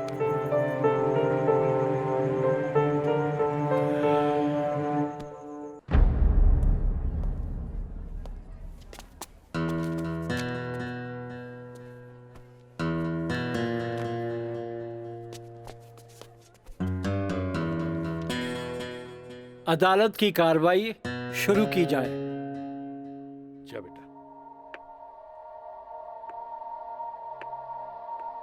मिलॉर्ड, असल में ई केस एगो अय्याश अमीर आदमी के अय्याशी के केस है। साथ में पढ़े वाली छात्रा के अपन अय्याशी के जाल में फंसा के ओकर असमत से खेले के केस है। I object my lord. हमार वकील साहिबा के शायद दिमाग खराब हो गई बा जी। हमार मुवक्किल पर बेबुनियाद घटिया इल्जाम लगा रहल बाड़ी। मिलॉर्ड, जेकरा ई घटिया और बेबुनियाद इल्जाम कहतारे ओकर बुनियाद हा। हम चाहे कि इनकर मुवक्किल राजा के कटघरे में बुलावल जाए। इजाजत है।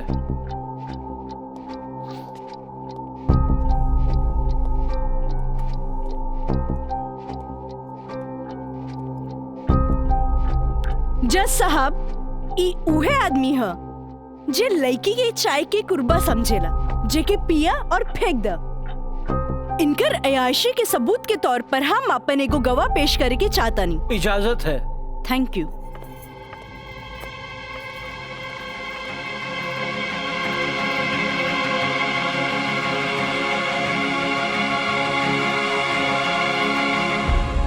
जज साहब, इस शहर के जानल मानल तवाइफ कस्तूरी बाई है। हाँ तो कस्तूरी बाई, ई जे सामने कटघरा में खड़ा बाड़न, का आप इनकरा के पहचाने ली? अरे इनकरा के कैसे ना पहचाने? ई तो हमार पुराना ग्राहक राजा हवन। Good, thank you. अब जा सकेनी। हाँ तो जज साहब। I object my lord. हमार वकील साहिबा हमार पर्सनल क्लाइंट के केस के रुख के बदलल चाहता रही। आखिर केस के ई बात से का वास्ता? वास्ता हाँ जज साहब, वास्ता हाँ। जॉन परिवार के रिस्पेक्ट के गुणगान हमार वकील साहब करत आ रहल बारन, वो परिवार के एक लौता बेटा के चरित्र से वास्ता कैसे ना रही? बताइए जज साहब। अब हम अपन अगला गवाह राजा के कॉलेज के प्रिंसिपल एनके गॉड के पेश करे के चाहता नहीं। इजाजत है। Thank you. प्रिंसिपल श्री एनके गौड़ हाजिर हो।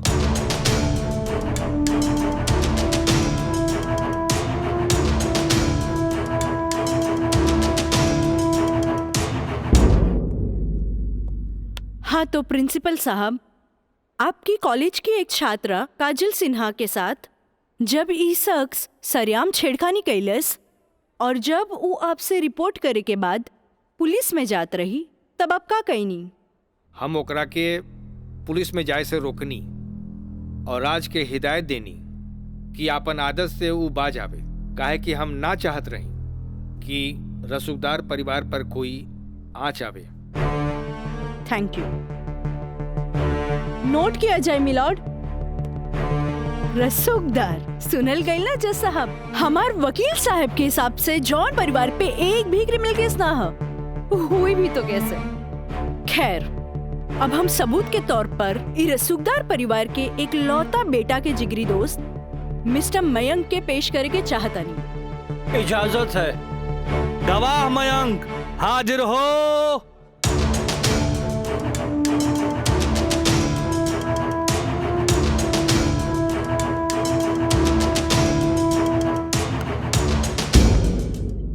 हाँ तो जज साहब। जज साहब, हमार वकील साहिबा खामोखा अदालत के वक्त के बर्बाद कर रहल बाड़ी और उस सवाल के जवाब देवल नहीं की चाहत जेमे बियाहता के पति और पति के पूरा परिवार बियाहता के रखे खातिर तैयार बा। तही बात में कौन जान के खतरा बा? बियाहता ई शख्स उहे आदमी बाड़न जेकर मदद से शादी जैसन पवित्र बंधन के आड़ में कानून के धोखा देवे के साजिश रचल गई, जेकर रचयिता बाड़े मिस्टर राजा और साथ देवे वाला बाड़े मिस्टर मयंक। हाँ तो मिस्टर मयंक, तू अपन जुबान से ही उस सो कॉल्ड शादी के आंखों देखा हाल बतावा। वैसे मिलॉर्ड, सबूत के तौर पर हम अदालत में एगो वीडियो क्लिप पेश करे के चाहतन। Thank you sir. Objection my lord, यहाँ कोनो टीवी शो नहीं खे। अखामोखा वकील साहिबा हमनी के और अदालत के वक्त के बर्बाद कर रहल बाड़ी।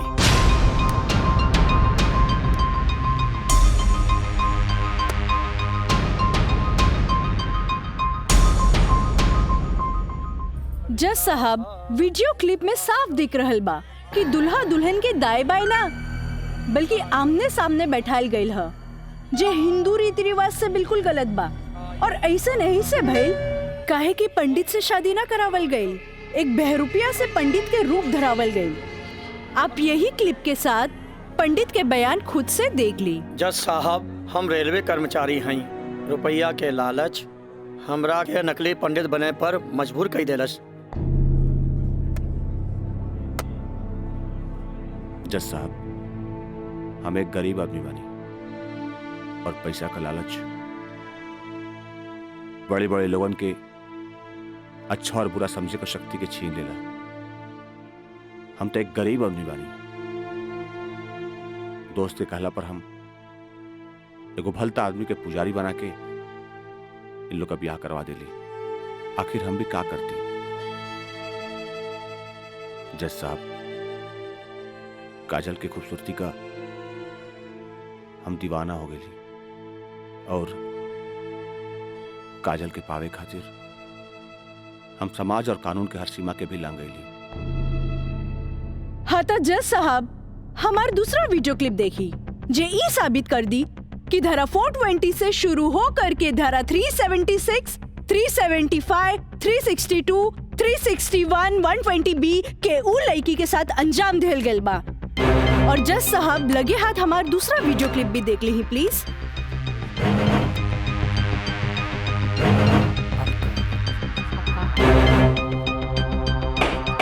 Order order. अरे हटाओ, हटाओ, हटाओ। हम सही कहा था नहीं भाई, अभी भी आना हुई। तोहरा के बियाह करे के कौन कहले रहे? तो क्या करती? वैसे ना मानत रहे तो हम कानून से बचे के खातिर बियाह के नौटंकी कर देनी। जाके ओकरा बुला के घर लिया। अरे अरे बाबूजी अगर ऐसे ला के खड़ा कहीं नू तो ऐसा कितना पतों से तारी घर बढ़ जाई बुझाई।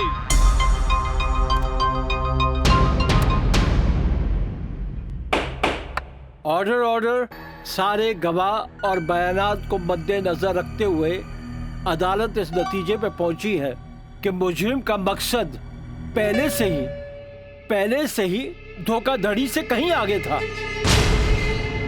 क्योंकि उसका मकसद उस लड़की को धोखा ही नहीं देना था बल्कि उसके साथ शारीरिक संबंध स्थापित करना था। और यह भी साबित होता है कि मुलजिम ने बलात्कार को शादीशुदा जिंदगी को एक व्यवहारिक रूप देकर कानून को धोखा देने की कोशिश की है। इसलिए अदालत धारा 420 से बढ़कर इसे 376 एक रेप केस करार करती है और साथ ही महंग को इस अवैध कार्य में साथ देने के लिए धारा 120B को अदालत मुकर्रर करती है। धारा 376 के तहत मुलजिम राजा सिंह को 9 साल एवं उसके साथी महंग को धारा 120B के तहत 4 साल बामुशक्कत कारावास की सजा देती है और पंडित देवी दत्त को नौकरी से बर्खास्तगी के साथ IPC 34 एवं 120B के तहत 2 साल की सश्रम कारावास देती है और अदालत जगदम्बिका पाल सिंह जैसे हर अमीर बाप को यह हिदायत देती है कि पुत्र के मुंह से उनके उल्टे सीधे कारनामों में बेटों का साथ न दें। और इन्हीं फैसलों के साथ अदालत आज बर्खास्त की जाती है। Thank you.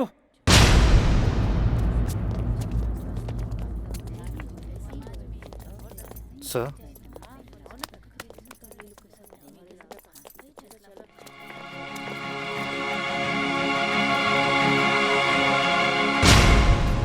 ए बेटा, हम तोरा बिना हम कैसे जियब रे? ए बाबूजी हम आज बात जान गए नहीं कि झूठ कितना भी ताकतवर क्यों ना होके सच के आगे हमेशा छोट पड़ जाला। एक औरत अगर अपना आदमी के बना सकेली तो वह औरत अपना आदमी के बर्बाद भी कर सकेली। बाबूजी हम कबो औरत जात की इज्जत न कईनी, उनका के अपना पाव के जूती समझनी, पर हम भूल गए रहनी की जन धन दौलत पे हम इतना घमंड करे ले। बाबूजी वो तो एगो लक्ष्मी के रूप है। बाबूजी हमारी गलती माफी के लायक तो नहीं खे, पर हो सके तो हमरा के माफ कर दे। बेटा, तुहारी पश्चाताप के आंसू में तुहार पाप सब धुल जाई रे। चलिए इंस्पेक्टर साहब। Kajal, congratulation, I am really proud of you. Congratulation तो हमरा के बोले के चाहिए, काहे कि जीत हमरा लिए अकेले पॉसिबल ना रहे जे आप हमार साथ ना देती। Good, I am really proud of you Kajal. Thank you sir.